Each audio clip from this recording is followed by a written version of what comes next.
Kembali dalam program Gaspol Menggagas Politik, kita masih berbincang bersama Badan Pengawas Pemilu Jawa Barat bersama Kepala Divisi Pencegahan dan Partisipasi Masyarakat Ibu Hajah Nuryama SEIMH.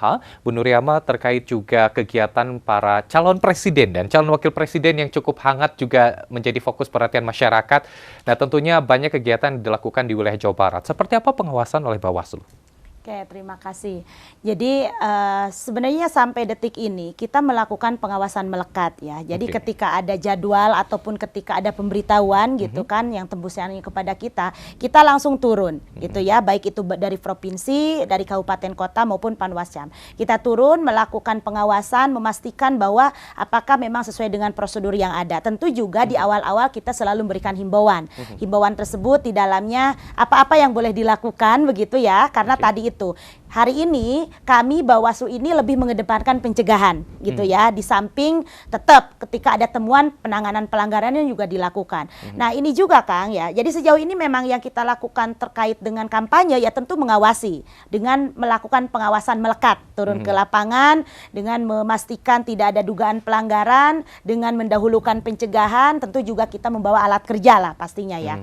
Nah itu yang pertama, tetapi memang tahapan kampanye ini kan sekarang baru kita awasi gitu kan, pelaksanaannya sedang berjalan. Tetapi jauh sebelum melaksanakan tahapan kampanye, kita sudah benar-benar memaksimalkan terkait dengan pencegahan.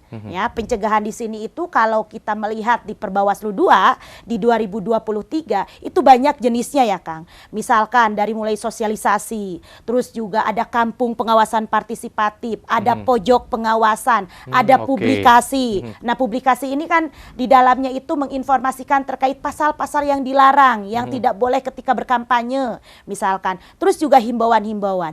Nah, jadi kalau ditotalkan kegiatan pencegahan kita dari awal sampai dengan sekarang itu sudah berjumlah 8.048 kegiatan Kang. Jadi kalau hari ini misalkan masyarakat, peserta pemilu masih ada yang bertanya, oh saya kan nggak ngerti yang dilarang itu apa saja gitu kan, atau tempat yang dilarang itu apa saja. Saya kira sudah itu hanya alasan-alasan aja karena kita sudah maksimal dengan seperti ini kan sudah mensosialisasikan dengan radio, terus juga media massa dan yang lainnya gitu. Tetapi kan tetap ketika sudah masuk tahapan, ketika sudah masuk di tahapan kampanye utamanya, ya tetap kita melakukan pencegahan sembari juga melakukan pengawasan itu tadi. Dan ketika bicara ada nggak dugaan pelanggaran selain daripada yang tadi sedang berproses itu Kang ya, itu kita memang sudah melakukan penanganan pelanggaran. Nah sepanjang tahapan pemilu sekarang ini di 2024, pelanggaran yang sudah kita tangani itu berjumlah 48 ya. 27 itu dari laporan dan 21 itu dari temuan. Karena kan sumbernya ada dua Kang. Dari laporan masyarakat itu 27. Nah, dari kita sebagai temuan dari lembaga kita internal dari provinsi, kabupaten, kota sampai kecamatan dan PKD itu 12 gitu ya. Nah, karena kan tadi itu kita harus berkolaborasi dengan masyarakat. Kita ini sangat terbatas SDM-nya. Kalau hanya kita yang bertanggung jawab, sedangkan yang diawasi luar biasa ini juga tidak mungkin. Jadi makanya jargon kita itu bersama rakyat awasi pemilu gitu. Penegakannya baru dengan Bawaslu. Nah, dari 48 tadi itu memang dan dengan dua sumber tadi dari 27 laporan dan 21 ini temuan, ini yang masuk pada pelanggaran itu berjumlah 37. Nah, sisanya itu adalah bukan pelanggaran gitu Kang. Nah, yang bukan pelanggaran ini tentu bukan sembarangan kita memutus itu. Tadi ini udah berdasarkan mekanisme kajian gitu ya. Apalagi kalau bicara pelanggaran pemilu itu ini yang memang yang ditindaklanjuti oleh Bawaslu itu kan ada 4. Ada administrasi, ada kode etik, pidana pemilu dan undang-undang hukum lainnya. Nah, kalau dilihat dari jumlah itu memang yang mendominasi itu administrasi ya, itu di angka 18. Baru di situ kode etik gitu kan. Undang-undang hukum lainnya ada 2.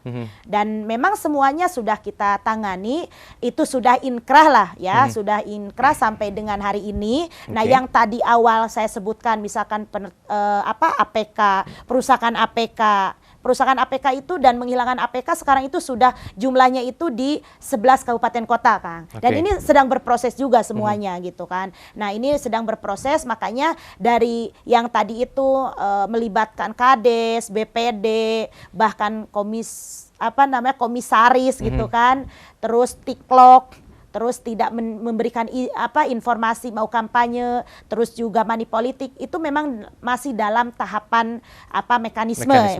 Belum pada inkrah seperti yang 47 kasus barusan, atau lebih tepatnya 37 kasus barusan. Baik. Untuk pengawasan SDM sendiri, terutama dalam hal ini rekrutmen yang sedang dilakukan, seperti apa Bawaslu ikut serta dalam kegiatan tersebut? Oke, nah terkait dengan pengawasan dulu ya, untuk hari ini kan memang kalau KPU itu sudah memulai rekrutmen KPPS ya, KPPS. Dan kalau dilihat memang besok di tanggal 20 itu adalah terakhir untuk pendaftaran gitu. Dan pelantikannya ini di tanggal 27 Januari ya. Nah, sedangkan untuk Bawaslu sendiri pengawasannya ya tentu kita melakukan pengawasan. Nah, pengawasannya ini lebih kepada memastikan bahwa calon-calon pendaftar ataupun pendaftar tersebut, pertama dia tidak berafiliasi dengan partai politik. Ya, itu yang paling penting. Terus yang kedua tentu juga ada prasyarat yang lain, dipastikan dari mulai kesehatannya, terus juga dari umurnya gitu ya. Jadi kita menyesuaikan dengan persyaratan yang memang dituangkan oleh KPU itu sendiri gitu. Terutama soal netralitas tadi ya. Netralitas tadi itu utamanya berafiliasi dengan partai politik. Itu menjadi fokus utama. Nah, itu untuk pengawasan rekrutmen KPPS. Nah, sebenarnya kami juga sekarang di Bawaslu sedang tadi itu melakukan persiapan untuk rekrutmen PTPS juga, Kang. Kita ini kan berjumlah 140 TPS, berarti 140.000 TPS yang dipersiapkan oleh kita hari ini, tentu yang tersebar di seluruh kabupaten kota yang berjumlah 27 gitu ya. Silakan dipersiapkan aja kepada masyarakat, utamanya pemilih pemula nih ya, kaum zilenial lah gitu ya, yang umurnya memang sudah masuk ya, di umur 20 tahun, silahkan kalau mau bergabung dengan kami menjadi penyelenggara pemilu, ya sekarang memang waktunya, khususnya penyelenggara pemilu konteks pengawas pemilunya ya gitu.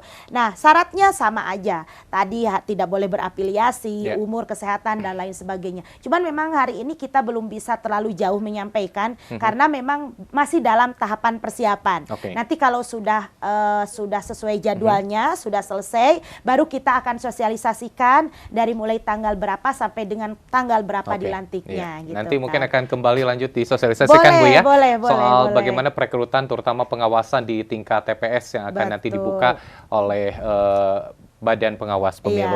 Ini mungkin pertanyaan saya terakhir dan cukup sering ditanyakan ketika pemilu, tadi masa tenang, lalu juga pada masa di hari H sendiri. Singkat saja, Bu, pencegahan serangan fajar seperti apa?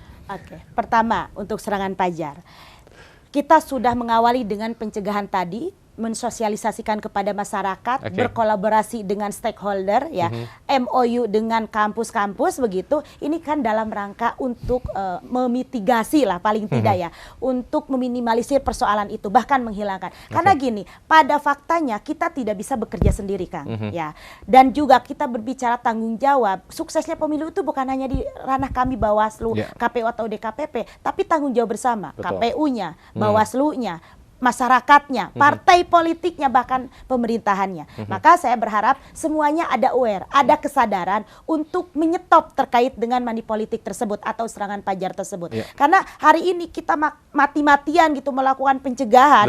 Kalau tidak sadar masyarakatnya harus seperti apa. Jadi pastikan bahwa ternyata money politik itu sangat berbahaya. Itu satu, Kang. Yang kedua, jangan lupa juga ini terkait dengan hoax. Ya, dengan informasi bohong di internet. Nah, makanya kita udah keluar kemarin SE-nya nomor 51 ini, Kang. Jadi kita juga fokus terkait dengan hoax ini, sangat-sangat fokus banget. Ketika ada dugaan pelanggaran berita bohong ini, silahkan untuk melapor ke kita juga. Mau langsung WA kita dengan nomor 081111 nih, Kang ya. 081111 9810 123. Itu langsung laporkan kepada kita karena ini bagian daripada bukti kita keseriusan kepolisian Baik. memberantas hoax tersebut gitu kan. Nah, tentu juga kita di jajaran Bawaslu melakukan Baik. identifikasi ya dan membuat tim pas untuk melakukan pengawasan di media sosial. Oke, baik. Itu dia tadi tentunya partisipasi masyarakat juga menjadi turut andil dalam mensukseskan pemilu 2024, Bu ya. Baik, terima kasih banyak Bu Nur Yama di waktu yang cukup singkat ini, tetapi juga tapi mudah-mudahan Ibu selalu diberikan kesehatan, ya terutama Robbal juga Alamin. sepanjang masa pemilu ini, dan salam untuk rekan-rekan di Bawaslu. Nanti lain kali kita akan berbincang kembali, Bu ya. Terima kasih banyak, hatur nuhun. Dan pemirsa, jangan lupa untuk gunakan hak pilih Anda di hari Rabu tanggal 14 Februari 2024 dan pastikan jadikan pemilu 2024 menjadi pesta demokrasi bersama. Dan Anda bisa menyimak kembali dengan kami melalui YouTube channel kami di iNews TV Bandung. Mewakili kru yang bertugas, saya Irfan Budiawan mengucapkan terima kasih atas perhatian Anda. Selamat pagi, selamat beraktivitas, dan sampai jumpa.